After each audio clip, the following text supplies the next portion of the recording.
Greetings. It is Monday, March the 3rd, 2025. I'm Thomas Caldwell of the Aurelian Column, and this is the Monday Morning Report. Many years ago, when I first visited London, it was in the 1990s, back before the capital of Great Britain was an Islamic state, I was very disappointed. It was a very different place than I had imagined. I was expecting something out of Sherlock Holmes or Mary Poppins, and I would have settled for Winston Churchill, but no. I found London to be very dreary and a very dirty place. Very spent. The only buildings that were well maintained and looked nice and attractive were pubs. Everything was dirty, dingy gray. The whole city could have used a good steam cleaning. And then I realized while walking around that ancient place that dates back to the Romans that it was the capital of an empire that no longer existed. And I was reminded the Shakespeare play, Much to Do About Nothing. Well, that's where we find ourselves now. Those of you who heard my report on Saturday, it was pretty in-depth about the Zelensky fiasco at the White House. But what we're dealing with now is fallout in Europe, especially Great Britain. And it's really kind of just bizarre as to what's going on. Now, a brief recap. Zelensky, the leader, not really elected president anymore, but the strong man, the head of the regime in Ukraine, he came to Washington to sign a deal involving mineral rights that the U.S. would use in exchange for all the money that they have given or loaned or whatever you want to call it. And that would be the basis of a ceasefire, which would be the basis of a peace treaty. And this insanely costly, bloody, stinking, lousy war would be coming to an end. It's not often that an American president wants to go out of his way to stop a war. Too many in recent history have gone out of their way to start one. Mr. Zelensky blew it. There are many reports on that incident, including my own. You're welcome to go check that out. Now, something that needs to be pointed out, the U.S. really doesn't need those minerals. The United States, Canada, and Mexico have just about everything you need in terms of minerals, and plenty of it. Everything from coal to oil to uranium to everything. Every inium you can think of, we have, at least have access to it. This was an excuse to pull the U.S. into that and create a buffer between Ukraine and Russia that wouldn't consist of soldiers, but would consist of companies and infrastructure builders that would help rebuild that part of the world. And we can go on to other things, but, well, no. Mr. Zelensky decided to make a public spectacle of himself and may have pretty much sabotaged that deal. But the big news is what's been going on in Europe. Well, there's all sorts of stuff going on, but they're accusing Trump of wanting to make peace on Russia's terms, and I don't get that. They think they actually have cards, and for those of you wondering about that analogy, that has to do with card playing, like poker, having strong cards so you might win the game. Ukrainians don't have any. Mr. Zelensky has really nothing. He's lost. His country is pretty much obliterated. His population has been decimated. He doesn't really have weapons. He's not getting any more from the U.S., nor is he getting any more money. That's also come out since.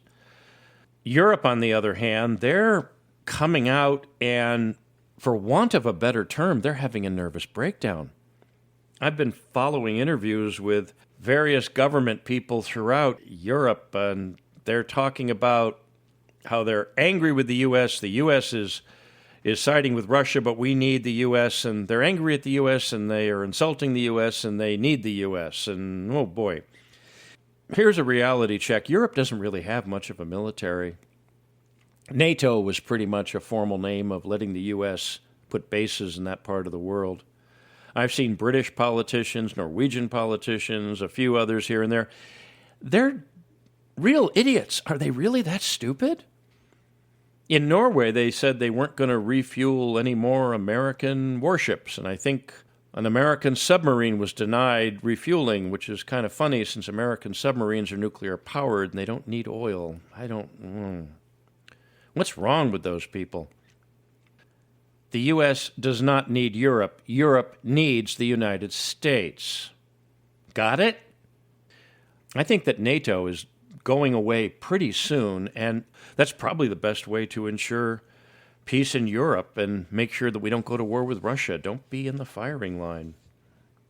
What we're seeing in Europe, people, is the deep state New World Order in total panic. Now, the United Kingdom, to go back to much to do about nothing, they want to send in peacekeeping troops and aircraft before there's peace.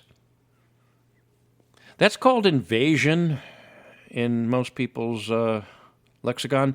They really don't know what they're talking about. They don't even have much of a military. Really, 75,000 soldiers and maybe 25,000 that could be sent someplace? Do you realize that the British Navy, which was once the power that ruled the seas, now has more admirals than it does warships? It has nothing. Do you think the people of Europe are going to want to be drafted to join militaries and go into deep debt to defend Ukraine from Russia? What's going on with these people? Really, I think George Washington was right. Stay away from Europe. What people don't realize, and whatever Mr. Zelensky was planning on, it's definitely blown up in his face like a small nuke. The U.S. now has the excuse to walk away. The Trump administration has the excuse to just walk away and say, okay, Europe, you want to take care of this? Fine. We're good. We're done. We're done. Goodbye. Good luck. Take care. If the U.S. does leave NATO, and I think that's going to happen, what you're probably going to see is a few realists in that part of the world cutting their own mutual defense deals with the United States. My money would be on Viktor Orban of Hungary. He's keeping a bit of a low profile, but he obviously is one of the few leaders in Europe that basically has an IQ of reasonable level. You'll probably see NATO dissolved, which should have happened a long time ago. And you're probably going to see, well, I don't know. Ukraine is up in the air right now. There was a chance that by now there could be a ceasefire and the killing would have stopped. Ukraine never could have won against Russia, arguably even with any foreign military aid. The whole point of this war was to launder money and to make money for people that make weapons at the expense of millions and millions of people. Anyway, it'll be an interesting week to see what comes along. Mr. Zelensky, by the way, says he's now ready to sign that mineral deal.